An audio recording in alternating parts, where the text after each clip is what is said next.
This is a quick walkthrough of the worksheet for section 1.5, the derivative rules, and the ones we were using were power rule and the sum and difference rule. The first practice problem was just giving you the opportunity to practice graphing points, ordered pairs, x, y, or x, f of x, and then graphing the tangent lines that you're getting that are showing the slope that is occurring at each of the points on the curve. So that was just practice. Now, let's take a look at computing these derivatives. For number one, it's a power rule. You're going to be taking the exponent, bring it down as a coefficient, and then subtract 1 from it. So you get a 6, and then the exponent, 6 minus 1 is 5. That's where this is coming from. And then for this term, you are taking the 5, bringing the 2 down from the exponent and subtracting 1 from the exponent. And then when you simplify that, you get 10x. So the answer is 6x to the 5th plus 10x. For the next problem, if you want to, we can write them down below. This is really 3x to the first power. So you bring the power of 1 down. Subtract 1 from 1 is 0. So that gives you 3 times 1, which is that term. And then for the next one, it's negative 4. Bring the exponent down, negative 2. X to the negative 2 minus 1 is negative 3. Multiply that, you get then negative 8. Negative 4 times negative 2 is positive 8, sorry. And then x to the negative 3. For the next problem, bring the 1/2 down out front. That gives you this 1/2 coefficient, and then 1/2 minus 1 is negative 1/2. Remember, the derivative of a constant is 0, and so we just leave that blank. We don't write plus 0 here. For the next problem, the coefficient comes along for the ride. Bring the exponent down, 1.25. Multiply that times x raised to the 1.25 minus 1, which is a quarter. Remember, it's okay to write 0.25, or you can just write a quarter there. Multiply these two leading coefficients together. When you do that, you get 3. So the final answer is 3x to the 1/4, or 3x to the 0.25. The next one, number 5, derivative of constant is 0. Derivative of a linear term works just like we did up here for number 2. So we get just that coefficient, 3.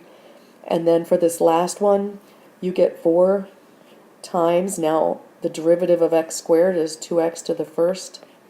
And that gives you then 8x, which is that second piece.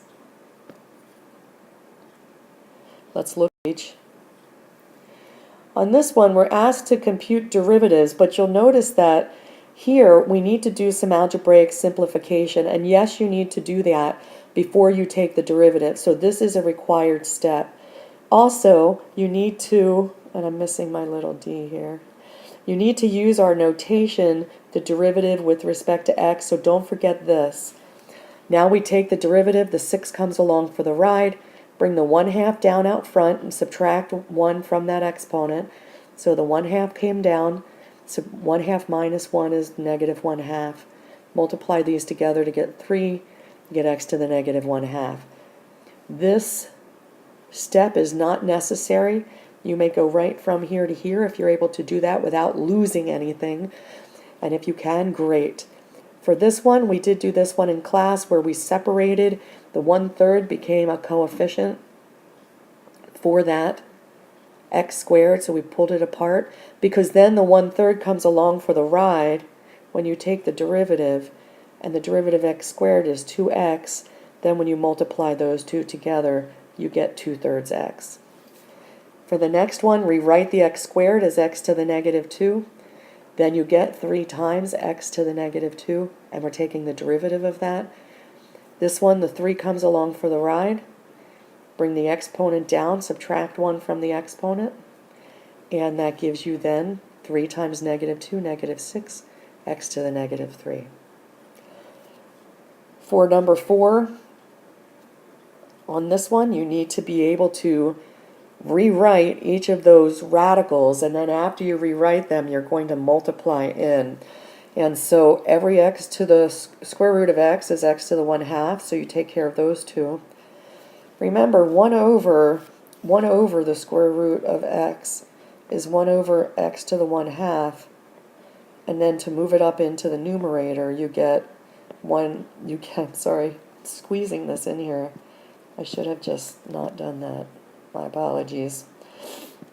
You get this, and then to move it into the numerator becomes x to the negative 1/2, which is sitting here. I'll just leave it there instead of squeezing a piece in. And so when you've done that, now we multiply in like bases. You're going to add the exponents. So x to the half gives you x to the half plus half is 1. Then x to the 1/2 times x to the negative 1/2, you get x to the 1/2 minus 1/2, which is x to the 0, which is just 1. Now take the derivative. The derivative of x is 1 times x to the 0. Remember, we take 1 right from the exponent. Derivative of a constant is just 0. X to the 0 is 1, so you just get 1 here. For the next piece, you need to FOIL these two together. When you do that, you get 2 times 3 is 6. 3 times negative x is negative 3x. 2x squared from these two terms, and then negative x cubed. Love polynomials. Derivative of a constant is 0. Derivative of a linear term is the coefficient. Bring the exponent down, so you get 4x to the, take 1 away, 1. Here, bring the 3 down, you get negative 3x to the, take 1 away, squared. And you're done, that one. Now number 4 and 5, practice number 4, and we did an example problem in class, but I'm not sure that, whoa, sorry. Not sure that all of you caught on. So there's 3 problems here. Let's take a look at it. Start with the first one. Find the point, and that means x and y, so it needs to be an ordered pair, where this graph has a horizontal tangent line. We know that tangent lines, the slope is given by the derivative evaluated at a particular x. So the derivative of this function is 2x minus 3, that's here. Horizontal tangent line, we want the slope to be 0, so we set the derivative equal to 0. So set 2x minus 3 equal to 0. Go ahead and solve it, you get 3 halves. That's telling you that the x-coordinate of the point where this curve has a horizontal tangent line is at x equals 3 halves. We need the y value, so we need to substitute it into the function. Notice this is just f, not f prime. It's not the derivative. It is the original function. Substitute it in and calculate it, you get 3/4. So that means our ordered pair is 3 halves, 3/4, and that is the point where this function has a horizontal tangent line with slope of 0. For the next one, find all points. So here there could be more than one, and it's points where the graph, here's a function, has a horizontal tangent line. Same question, they're just telling you there may be more than one, and the function looks quite different. So let's rewrite that function. Remember, when the x is in the denominator, you can bring it up to the x to the negative 1. So you get 2x to the negative 1, and then x over 2 is really 1/2 times x. We pull that apart to make it easier to take a derivative. Take the derivative of this function. When you do that, negative 1 times 2 is negative 2. Subtract 1 from the exponent, so you get 2x to the negative 2. For this one, it is a linear term, so we're going to just get that coefficient because we bring the 1 exponent down. The exponent becomes a 0, and that variable becomes a 0 here in the derivative. Rewrite this now as negative 2 over x squared plus 1/2. We want to find where the slope of the tangent is 0, so set the derivative equal to 0. That gives you then this function equal to 0. Add this term to the other side, it's negative, so we're going to add it, it becomes positive.